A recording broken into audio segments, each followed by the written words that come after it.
হৃদয় ছোঁয়া আধ্যাত্মিক এক যাত্রার পথে আজ আমাদের ছুটে চলা। আজ আমরা এসেছি নেত্রকোনার মদনপুরে অবস্থিত হজরত শাহ সুলতান কমরউদ্দিন রুমি রহমতুল্লাহি আলাইয়ের পবিত্র মাজার শরীফে। প্রবেশ মুখেই দেখা মিলল রঙিন আলোয় সুসজ্জিত নান্দনিক একটি মসজিদ, যা আমাকে বেশ মুগ্ধ করেছে। মসজিদটির সম্পর্কে আলোচনা করব। ভিডিওর শেষে থাকবে বিস্তারিত। আগে মোটরসাইকেল থেকেই ঘুরে দেখাই মাজারের চারপাশ।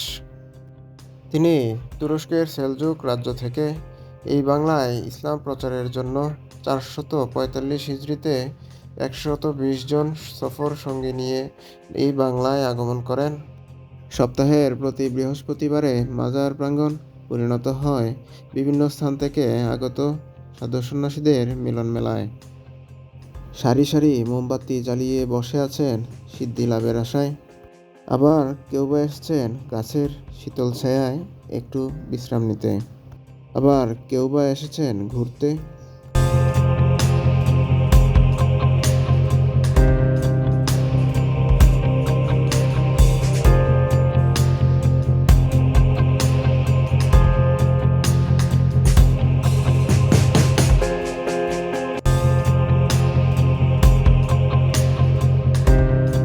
এই স্থানটি হচ্ছে মাজারের সিন্নিমানতের স্থান।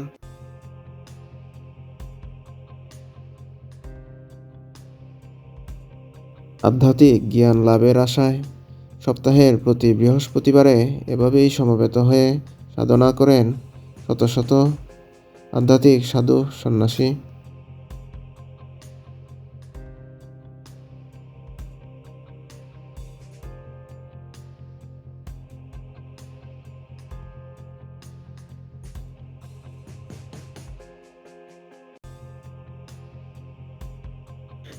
ইসলাম সম্পর্কে পরিপূর্ণ জ্ঞান না থাকায় কেউ বা দিচ্ছেন সিজদা, আবার কেউ বা আকাঙ্ক্ষা আর মনোবাসনা পূরণের আবদার, আর কেউ বা সিন্নি আদায় করে ফিরছেন উল্টা হয়ে।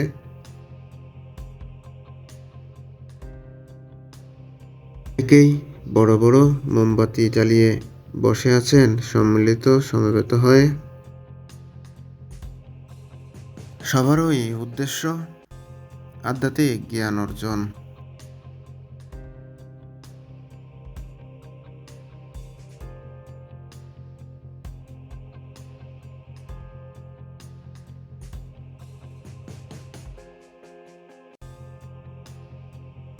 বিশাল এক মোমবাতি জ্বালিয়ে সাধনায় মগ্ন এখানে আরেকজন সাধু।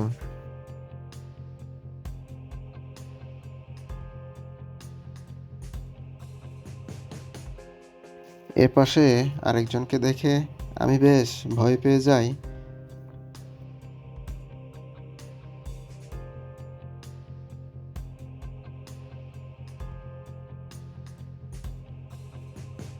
বিকাল পেরিয়ে প্রায় সন্ধ্যা, তার সাথে সাথে বাড়ছে ভক্তবৃন্দের আগমন। কেউ বা মানত করেছেন মোমবাতি, আবার কেউ বা নগদ টাকা, কেউ দিয়েছেন মুরগি, আবার কেউ দিয়েছেন ছাগল কিংবা গরু। জীবনদশায় তিনি কারো দয়া দাক্ষিণ্য গ্রহণ করেননি, কিন্তু তিনি মৃত্যুর পরেই তার মাজারকে কেন্দ্র করে একটি অসাধু চক্র সাধারণ মানুষের সরলতাকে পুঁজি করে চালিয়ে যাচ্ছেন তাদের রমরমা ব্যবসা।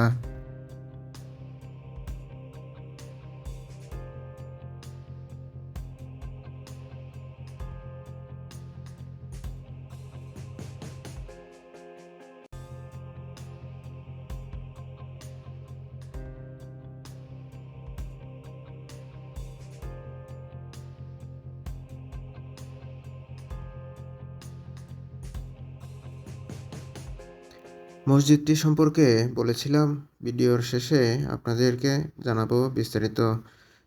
আসলে মসজিদটি সম্পর্কে আমরা তেমন কোনো বিস্তারিত তথ্য সংগ্রহ করতে পারি নাই। তবে শোনা যায় মসজিদটি হযরত শাহ সুলতান কমরউদ্দিন রুমি রহমতুল্লাহি আলাই নিজ হাতে প্রতিষ্ঠা করেছিলেন। আবার কারো কারো রয়েছে ভিন্ন মত। চলুন মসজিদটির ভিতরে গিয়ে দেখা যাক। মসজিদটি আয়তনে বেশ বড়। প্রায় কয়েক হাজার মানুষ একসাথে নামাজ পড়া সম্ভব।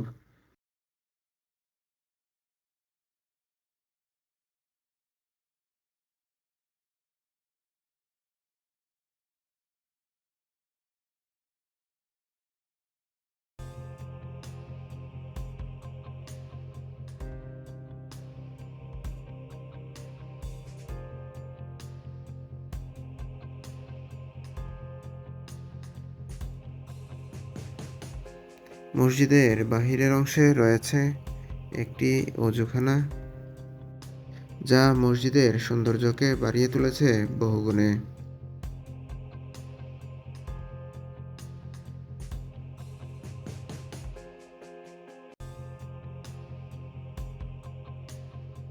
এর ডান পাশে রয়েছে আরেকটি অজুখানা, যেখানে কমপক্ষে একসঙ্গে ৫০ থেকে ৬০ জন মুসল্লি অজু আদায় করতে পারবেন।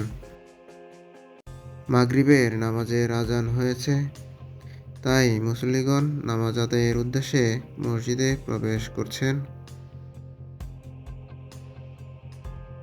অজু করার দৃশ্যটি আমার কাছে বেশ সুন্দর মনে হয়েছে।